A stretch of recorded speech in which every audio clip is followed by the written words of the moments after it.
He should step aside and let someone else lead. You can't keep ruling us by force forever. Let someone else prove what they can do. All we want is for Gnassingbé to step down. We'll keep protesting, even after 3 days, until he finally leaves power. Togo is on fire right now. The streets of Lomé are burning. People are dying. The government is shooting protesters. 7 people are already dead. But there is something everyone is really talking about. Is this just another protest? Or is someone else pulling the strings? Because the name Ibrahim Traoré keeps coming up. And if he is really behind this, then what we are seeing in Togo is not just local politics. This could change everything in West Africa forever. Before we continue, hit that like button to help us beat the YouTube algorithm. Togo, a narrow strip of a country on West Africa's coast, is home to about 8 million people. It is known for its vibrant culture, stunning landscapes, and unfortunately a history of political repression. In late June 2025, the streets of Lomé exploded with protests. Hundreds, maybe thousands, took to the streets, blocking roads, burning tires, and demanding change. But this was not just an unplanned outburst. These protests, happening from June 26 to 28, were organized by bloggers, activists, and civil society groups. They were fueled by anger over a constitutional change that the citizens are calling a power grab by President Faure Gnassingbé. Faure Gnassingbé has been running Togo for almost 20 years. His father, Ibrahim Gnassingbé, seized control of Togo in a 1967 coup and ruled with an iron fist for 38 years. Ibrahim's regime was marked by repression, rigged elections, and a cult of personality. When he died in 2005, the military swiftly installed Faure as president, sparking outrage and protests. But Faure held on, winning elections in 2005, 2010, 2015, and 2020, elections that critics, including foreign observers, say were filled with irregularities. Faure Gnassingbé has been in power since 2005, taking over after his father Ibrahim Gnassingbé ruled for 38 years. This means his family has been in power for 58 years. That is longer than most people have been alive. Then in April 2024, Togo's parliament, dominated by Gnassingbe's party, the Union for the Republic, passed a new constitution, shifting from a presidential to a parliamentary system. It sounds democratic, right? Not so fast. The new setup created a powerful role called the President of the Council of Ministers, which Gnassingbe assumed in May 2025. This role has no term limits, meaning he could stay in power indefinitely. His father ruled before him, and now he is trying to make sure his family stays in power forever. It is like a political dynasty that just won't die. Basically, he is trying to become president for life. Can you believe that? And the timing could not have been worse. Togo was already gently boiling with anger. Protests had been rare since a 2022 ban following a deadly market attack, but dissent was brewing. The arrest of rapper Narcisse Esoui Chachala, known as Amron, in May 2025 sparked the fire. Amron, a vocal critic of the regime, called for protests on social media, denouncing arrests and rising costs. His detention in a psychiatric hospital, where he was forced to apologize to Faure Gnassingbé on video, angered the young Togolese, and that was when everything exploded. The people filled the streets and started chanting for Gnassingbe's resignation, the release of political prisoners, and relief from a crushing cost of living crisis. The people were already frustrated with the economy. Young people can't find jobs. Prices of everything were going up. The government was corrupt. The people were angry with everything. It was not just people complaining. It was a full-blown uprising that nobody saw coming.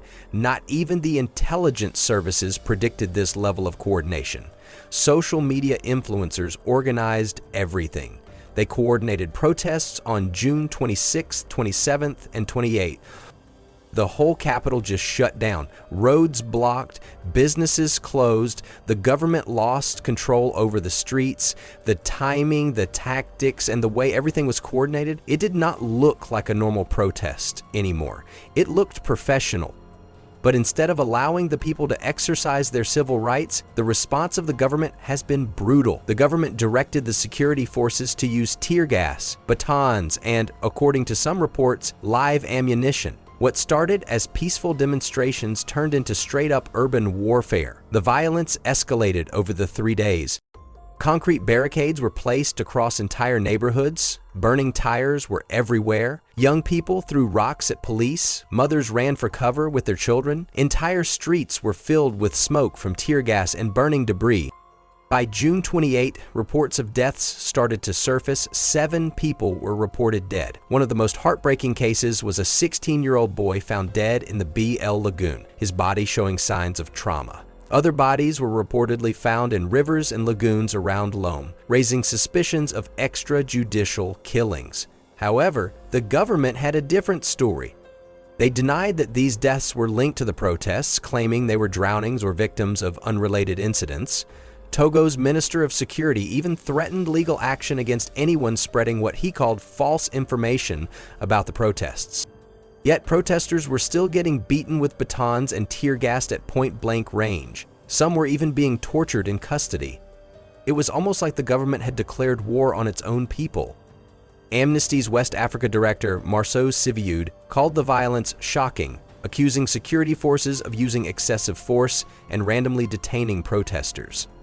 But here is what is really crazy. The protesters did not back down. Usually when governments start shooting, people go home. Not in Togo. The protests just kept going. And that is what is really suspicious. How are they staying so organized? How are they coordinating across different neighborhoods when the government is disrupting communications? How are they keeping people motivated when the government is literally shooting at them?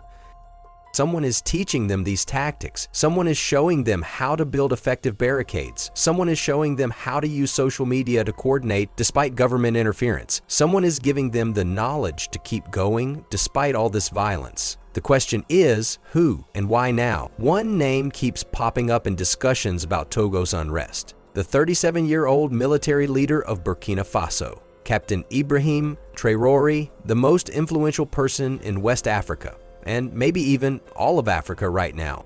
Traoré helped lead a coup in Burkina Faso back in 2022, but he is not the typical military dictator. He has become a symbol of resistance across West Africa. Some call him a hero, a voice for a new Africa. Traoré did not just take power and call it a day. He positioned himself as a revolutionary, channeling the spirit of Burkina Faso's legendary leader, Thomas Sankara. He has been vocal about dismantling what he calls neo-colonial systems, like the CFA franc, a currency used by several West African countries and tied to France. Across West Africa, young people see Traoré as a symbol of defiance, someone who is not afraid to stand up to global powers and demand sovereignty. So, how does this connect to Togo? Togo and Burkina Faso share a border, a history of political struggles, and a young population desperate for change. In April 2025, when Traoré survived an assassination attempt, solidarity protests popped up across West Africa, including in Lomé. These were not massive demonstrations, but they showed Traoré's influence reaching beyond Burkina Faso's borders. His anti-neo-colonial argument, calling out Western powers and their local allies, connected with Togolese protesters who see Faure Gnassingbé as an echo of the past colonial-era system. After all, Gnassingbé's family has ruled for 58 years, mostly with backing from France and other Western allies. Togo's protests are primarily about Gnassingbé's constitutional power grab and the cost of living crisis. But Traoré's influence could be the energy of resistance. His speeches, widely shared on platforms like social media, talk about kicking out corrupt elites and building an Africa that serves its people. That message hits home in Togo, where more than 50% of the population lives in poverty, and young people feel trapped by a system that offers them no future. The anger over Gnassingbé's rule, the arrest of Amron, and economic hardship are enough to spark a rebellion. Although Traoré has not publicly commented on Togo's situation and there is no direct evidence of his government supporting the protests, Traoré might inspire from afar, but he is not exactly sending advisors to Lomé. Still, the similarities are hard to ignore. Young people in the streets, fed up with old leaders and foreign influence. Some supporters in Ghana recently said that, under Captain Traoré, Burkina Faso has become a symbol of African dignity and resistance. That is not just political talk, that is revolutionary ideology spreading across borders. The messaging is advanced. It is not just anti-government. It is pro-African sovereignty. It is about kicking out foreign influence. It is about young Africans taking control of their own destiny. That is Traor's influence right there. He has managed to turn local grievances into a continental movement, and that is incredibly powerful. If you think this influence stops at Ghana, you are wrong. It is everywhere now, including Togo, but deep does it go? Traoré's real power might be in the image he represents. He is proof that a young African leader can take power, defy the West, and survive. For Togo's protesters, that is a powerful image. But is it enough to shape a movement, or is Togo's fight entirely its own? Old school leaders across West Africa are freaking out, and they should be. What is happening in Togo is not happening in isolation. Look at Mali, look at Burkina Faso, look at Guinea, look at Niger. Coups and uprisings are happening everywhere. But Togo is different. This is not a military coup. This is regular people rising up and surviving massive government violence. That is what is scaring everyone. Think about it. If protesters can bring down a 58-year dynasty in Togo, what does that mean for other long-term leaders? What about Cameroon's Paul Biya, who has been in power for 42 years? What about Equatorial Guinea's Teodoro Obiang, who has been ruling for 45 years? These guys are looking at Togo and thinking, am I next? The answer might be yes, because every successful protest, every government that falls, every military coup that works, it all feeds into this narrative that change is possible, that these ancient leaders can be brought down, that the old order can be challenged. And this is what is really scary for them. The protesters in Togo are using tactics that work. They are not just throwing rocks randomly. They are using coordinated strategy. They are using social media effectively. They are maintaining morale despite violence. If Togo falls, it could trigger a wave of similar uprisings across West Africa. Leaders who have been in power for decades might suddenly find themselves facing mass protests. Faure Gnassingbé knows this, and that is why he is fighting so hard. That is why he is using such brutal tactics. He knows this is not Oust about Togo anymore. Gnassingbé's constitutional changes were not just policy changes. They were panic moves. He saw what was happening across the region. He saw leaders falling. He tried to lock in his power before it was too late. The reforms would let him rule until 2031 or longer. But the thing about desperate moves is that they mostly backfire. Instead of securing power, these changes became the rallying cry for his biggest challenge ever. The protesters are not just mad about the new laws. They are mad about what those laws represent. A leader so scared of losing power that he will break the basic rules of democracy. Someone who has been in power for 20 years trying to stay for another 20. And this is where Traoré's influence really shows. The protesters in Lomé sound exactly like the anti-imperialist movements across the region. They are not just demanding Gnassingbé step down. They want to completely transform how power works in Togo. The government's response tells us everything. They are not treating this like normal domestic opposition, they are treating it like a war. They are using military tactics against civilians. That suggests they believe there is an external influence at work. But old tactics might not work anymore. You cannot just shut down newspapers and arrest opposition leaders. In the digital age, the opposition is everywhere. It is on social media. It is in encrypted messaging groups. It is in viral videos. For now, the international community is watching with growing concern. The EU has significant economic interests in West Africa. The US is worried about instability affecting security partnerships. The UN is documenting human rights violations but struggling to respond effectively. Yet, there is something really troubling international observers. There is an obvious coordination between different protest movements across the region. If there is evidence of direct coordination between Traoré's network and Togolese protesters, it changes everything. The African Union is in an impossible position. They are committed to defending democratic principles and human rights, but they are also committed to respecting independence and non-interference. How do you balance those when a government is shooting its own people? France is facing a particularly difficult situation. Anti-French sentiment has been growing across the region, partly inspired by Traoré's messaging. French military bases are being questioned, French companies are being criticized, French political influence is being challenged.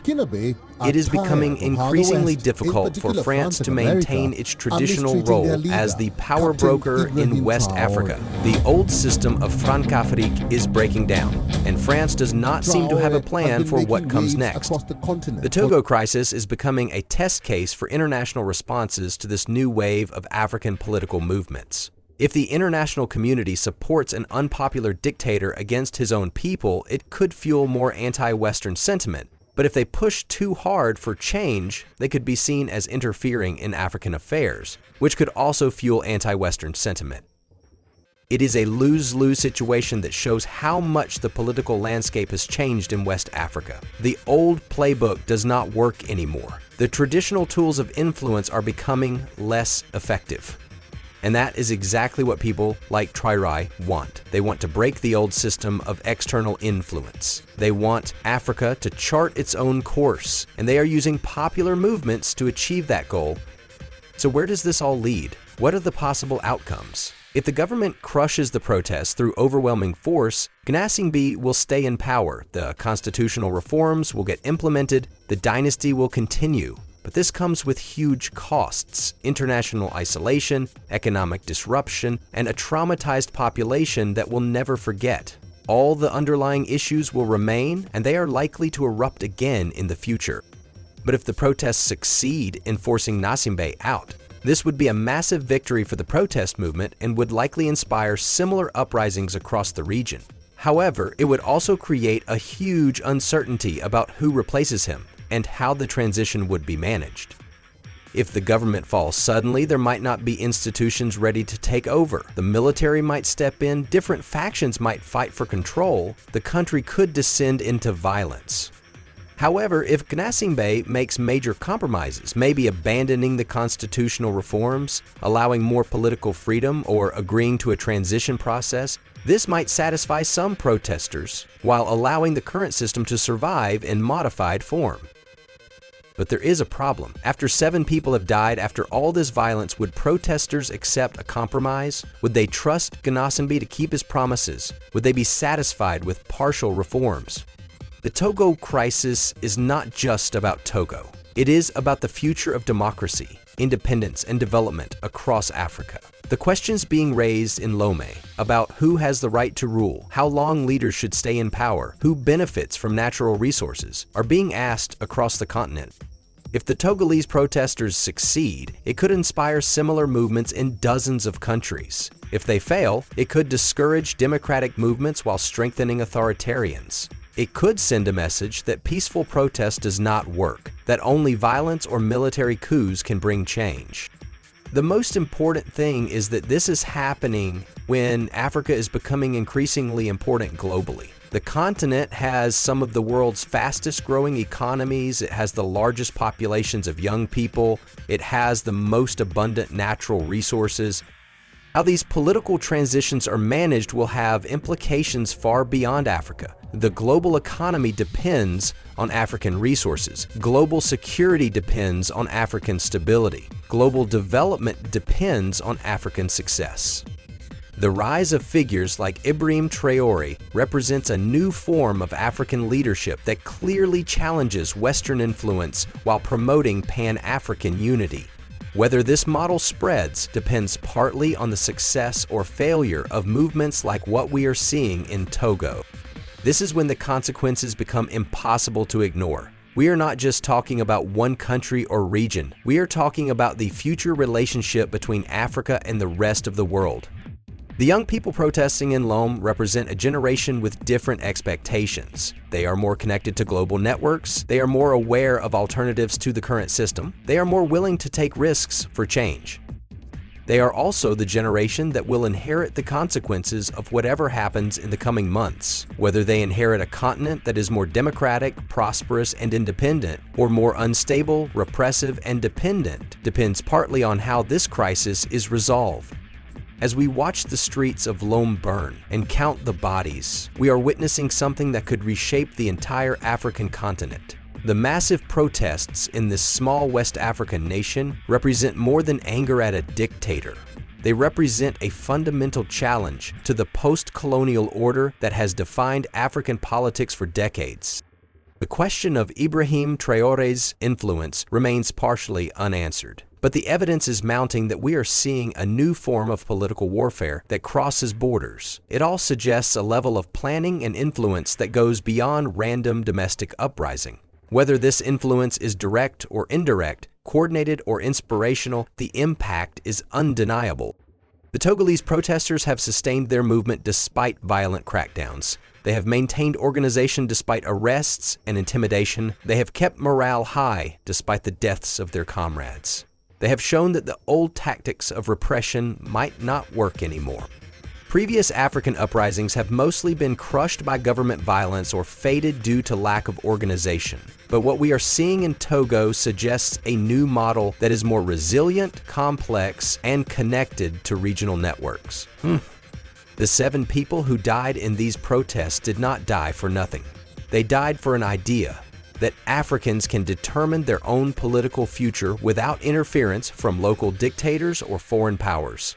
That young people deserve opportunities, that governments should serve their people, not enrich themselves. Whether that idea spreads across the continent or dies in the streets of Lomé depends on what happens in the coming weeks and months. But the signs are clear. This is bigger than just Togo. This is about the future of Africa itself. The 58-year dynasty in Togo is fighting for survival. French influence in West Africa faces unprecedented challenges. The international system that has managed African affairs since independence is being questioned by a new generation.